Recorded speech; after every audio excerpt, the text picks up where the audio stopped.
আমি আল্লাহর সাথে তোমারে দেখা করাইতে পারবো। কইতাছে না 10 টাকা দিলে জান্নাত হয়ে যাবে, হুর গেলমান 72টা পায়ে যাবা। হারে হায় রে অধমের দল। কোরআন এইটার নাম হলো এজিদ ইসলাম আর হুসাইন ইসলাম। হুসাইন ইসলামের মধ্যে কোনো প্রকার ভেদ নাই, সব সুফির এক। শুনছেন কোনো সুফির বিরুদ্ধে ফতোয়া দেয়, এক সুফি আর এক সুফির আস্তানায় বাস লাঠিকুটি নিয়ে আক্রমণ করে, আগুন দিয়ে ফোড়ায়। আছে তাবলিগ জামাতের মধ্যে 2 গ্রুপ মারামারি। হিফাজতে আবু হুরায়রা 5375 হাদিস। আর এই যে আমাদের মামুন হকের আব্বা আইজুল হক সাহেব এবং শামসুল হক ফরিদপুরি যারা বুখারীর অনুবাদ করেছে, তারা বলে গেছে আবু হুরায়রার যে হাদিসগুলো আছে সব হাদিসই মিথ্যা, সব হাদিসই বানানো। কেন? সূরা কালামের 10 নম্বর আয়াতে বলে, যদি কেউ কথায় কথায় কসম খায় তোমরা তার কাছে যেও না, সে মিথ্যাবাদী প্রতারক। তাহলে আবু হুরায়রা 5000 হাদিসের মধ্যে 3000 আছে ওয়াল্লাহি তাল্লাহি বিল্লাহি, মানে কসম খেয়ে বলছে। আরবিতে কসম খেয়ে 3000 হাদিস বর্ণনা করছে। আমি একটা কথা বলছি, আপনি শুনে যায় আর এক জায়গায় বলবেন এই কথাটা, মানলে মানলো, না মানলে না মানলো। আপনার কি কসম খেয়ে বলার দরকার আছে? হ্যাঁ, কসম কারা খায়? মিথ্যা কথা সত্য বানানোর জন্য কসম খাওয়ায়। সেই হাদিস নিয়ে আপনি কোরআন বাদ দিয়ে আজকে হাদিস নিয়ে উসো কবর ভাঙ্গে ফেলতে কইছে। বানাইলো কি এরা? কোরআন ভুল। কোরআন সূরা কাহাফের 21 নম্বর আয়াত খুলে দেখেন, আল্লাহ বলছে আসহাবে কাহাফদের রওজা যখন শনাক্ত হয়ে গেল, তখন আল্লাহ বলল এই আসহাবে কাহাফদের রওজাকে তোমরা উসো গম্বুজওয়ালা মসজিদ বানাই দাও। এটা আমার কথা না, সূরা কাহাফের 21 নম্বর আয়াত লিখে নিয়ে যান, আপনারা পড়ে দেখেন। বাংলা অনুবাদ মিথ্যা কথা এখানে ভেজাল করতে পারেন না, পড়ে দেখেন যেখানে লেখা আছে স্পষ্ট। আসহাবে কাহাফদের রওজা যখন শনাক্ত হয়ে গেল, তখন আল্লাহ বলল এটাকে তোমরা উসো গম্বুজওয়ালা মসজিদ বানাই দাও। আর এই মসজিদ, যে মসজিদ বানানো হয়েছে সূরা তওবার 107 108 নম্বর পড়ে দেখেন, বানাইতে বলা হয়েছে না ভাঙতে বলা হয়েছে, আপনারা দেখেন, আমি বলবো না। তাহলে আজকে ধর্মকে বানানো হয়েছে, বোঝানো হচ্ছে অধর্ম, আর অধর্মকে স্বীকৃতি দেওয়া হচ্ছে ধর্ম। এটার নাম হলো এজিদ ইসলাম আর হুসাইন ইসলাম। হুসাইন ইসলামের মধ্যে কোনো প্রকার ভেদ নাই, সব সুফির এক।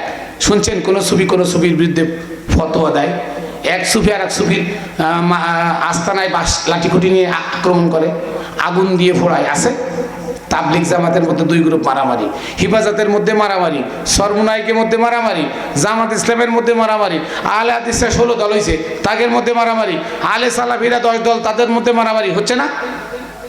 কেন হচ্ছে জানেন? এদের মধ্যে ভোগ আছে, ত্যাগ নাই। এদের মধ্যে ভোগ আছে, ত্যাগ নাই। এরা দুনিয়া লোভী, দুনিয়া ভোগী, তাই এরা দলে দলে স্বার্থের জন্য মানে পাট হয়ে যায়। আর যারা ত্যাগী, আল্লাহর ওলিরা, আল্লাহর ওলিদের সন্তানেরা, সুফি জমে বিশ্বাসীরা, তারা সবাই এক, তাদের মধ্যে অভিন্ন নাই, তাদের মধ্যে দল নাই। আছে কোনো দল নাই। তারা পাক পাজাদের শানে, তারা নবীর শানে, আহলে বায়তের শানে কখনো বেয়াদবি করে না, আদবপূর্ণ কথা বলে, বেয়াদবপূর্ণ কোনো কথা বলে না। তারা কারোর আঘাত করে না, কারোর বাড়িতে যায় হানা দেয় না। তারা সত্য কথা বলে, সৎ পথে চলে। তাই তার দলে লোক থাক আর না থাক, তারা কাউকে ভয় করে না। এই জন্য আমাদের কোরআনকে ধরা উচিত। আপনি কোরআনে ঢুকুন, কোরআনে নাই কি? সবই আছে কোরআনে। কারণ আল্লাহ বলে দিলেন বিদায় হজের ভাষণে সূরা মায়দার 3 নম্বর আয়াত, আলিয়াউমা আকমালতু লাকুম দীনাকুম, আমি আজকে তোমাদের দিনকে পরিপূর্ণ করে দিলাম। কে বলছে? আল্লাহ বলছেন যে দিনকে পরিপূর্ণ করে দিলাম। ওয়া আতমামতু আলাইকুম নিয়ামতি, তোমাদের উপরে নবী রসুল দিয়ে আমি পরিপূর্ণ করে দিলাম। নিয়ামত মানে যাদেরকে নবুয়ত দেওয়া হয়েছে, রিসালাত দেওয়া হয়েছে, পয়গাম দেওয়া হয়েছে, তো নবী রসুলের পথ আমি তোমাদের উপরে পরিপূর্ণ করে দিলাম।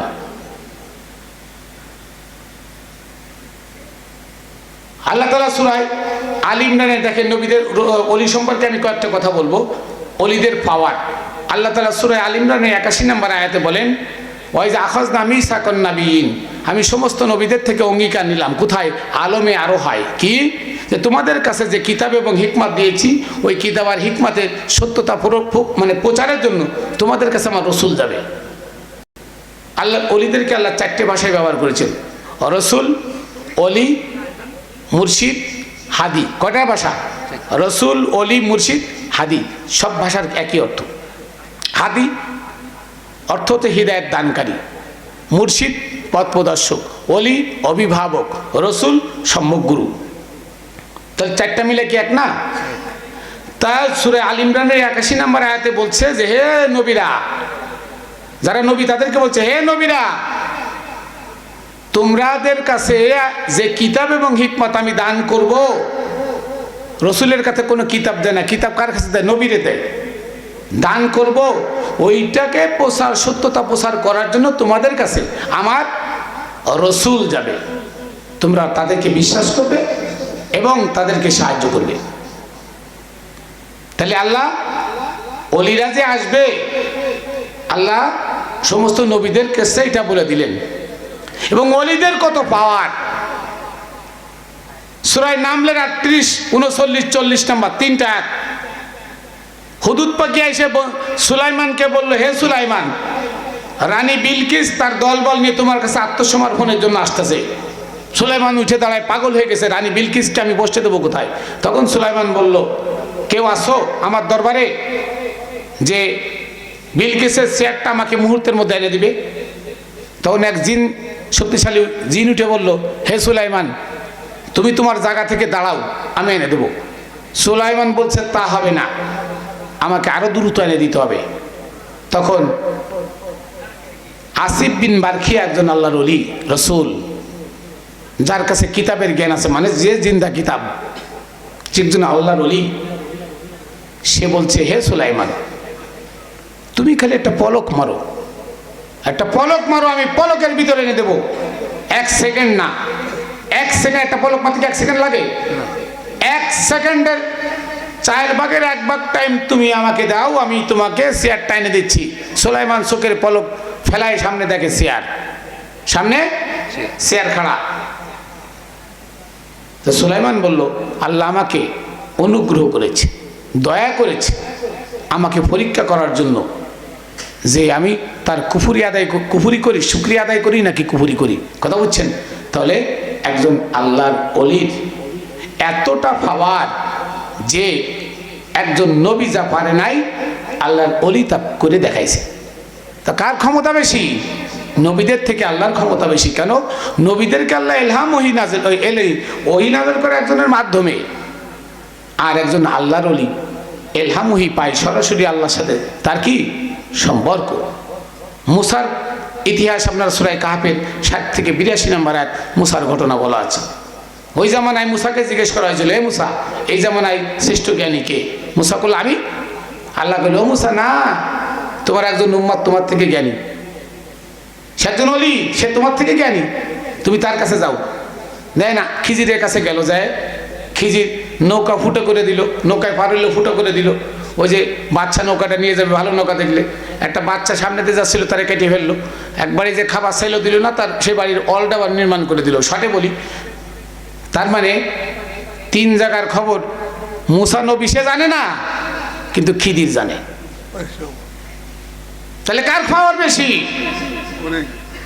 পাওয়ার হলো আল্লাহর ওলিদের বেশি। আর আল্লাহর ওলিরা প্রত্যেক ভাষাভাষী, উর্দু ভাষায় ওলি আছে, ইংরেজি ভাষায় আছে, ফার্সি ভাষায় আছে, হ্যাঁ, মানে যত ভাষা আছে দুনিয়ায় সব ভাষায় আল্লাহ ওলি প্রেরণ করে। এটা সূরা ইব্রাহিমের 4 নম্বর আয়াত।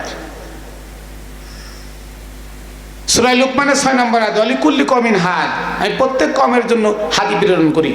তাহলে আল্লাহর ওলি সব সমাজে, সব ভাষাভাষীর মধ্যে আছে, চলমান থাকবে। বলে না দুনিয়া ধ্বংস হয়ে যাবে?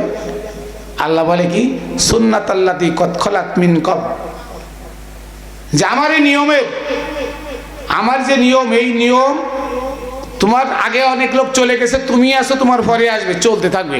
ওয়ালান তাজিদা লিসুন্নাতিল্লাহি তাবদীলা, আর কখনো আমার এই নিয়মের পরিবর্তন পাবে না। তার মানে এই দুনিয়া এভাবেই চলতে থাকবে। কি বোঝা যায় না? কোরআনে বলতেছে, আর একটা আয়াতে বলতেছে, সুন্নাতা মান কদ আরসালনা ক্বাবলাকা মির রুসুলিনা ওয়ালান তাজিদা লিসুন্নাতিল্লাহি তাহবিলা, আছে না? যে আমার নিয়ম, সুন্নাত মানে নিয়ম, যে আমার নিয়ম হলো, হে রসুল, তোমার মতো রসুল আগে বহুত গেছে, গত হয়ে গেছে, তোমার মতো চলমান আছে, আবার ভবিষ্যতেও আসবে, আমার এই নিয়মের কোনো পরিবর্তন হবে না। মানে এভাবে চলতে থাকবে, কিন্তু নবী আসবে না, নবী আসবে না। আমরা রসুলের যুগে, বিলায়েতের যুগে পড়ছি। আর এই বিলায়েতের যুগে যদি আমি আল্লাহর অলিরা দয়ালু তাদের কাছে গিয়ে আমাকে বিসর্জন দিয়ে, আমার আমিত্বকে বিসর্জন দিয়ে ইবলিস মুক্ত হয়ে তাদের রঙে রঙিন হয়ে যদি আমি নাজাতের পথ ধরে না নিতে পারি, তাহলে আমার মতো হতভাগা জগতে আর দ্বিতীয়জন নাই। তাহলে নবীদের থেকে রসুলদের ক্ষমতা বেশি, কিন্তু আমাদেরকে বোঝানো হচ্ছে রসুল চলে গেছে আর আসবে না। আর কোরআন বলতেছে আমি প্রতি যুগে প্রতি ভাষাভাষীর মধ্যে রসুল প্রেরণ করি, রসুল চলমান থাকবে। আর আমাদেরকে বোঝানো হচ্ছে রসুল আসবে না, সরাসরি আল্লাহর কাছে চাও। আর আল্লাহ কইতাছে অবতাগু ইলাইহিল ওসিলা রব্বুল মাশরিক ওয়াল মাগরিব লা ইলাহা ইল্লাহু ফাত্তাখিযহু ওয়াকিলা। তোমরা ওসিলা ধরে আল্লাহকে খোঁজো, আল্লাহ পূর্ব পশ্চিম আছে, তিনি ছাড়া আর কেউ নাই। ফাত্তাখিযহু ওয়াকিলা, তাকে ধরতে ওকিল খোঁজো, উকিল, একজন মাধ্যম খোঁজো। আর আমরা কইতাছি মসজিদের মিনারে দাঁড়ায়, মেম্বারে দাঁড়ায়, আমি আল্লাহর সাথে তোমারে দেখা করাইতে পারবো। কইতাছে না 10 টাকা দিলে জান্নাত হয়ে যাবে, হুর গেলমান 72টা পায়ে যাবা। হারে হায় রে অধমের দল, কোরআন পড়ে না। আফসোস লাগে, কোরআনকে পড়ার জন্য এখন কত পদ্ধতি।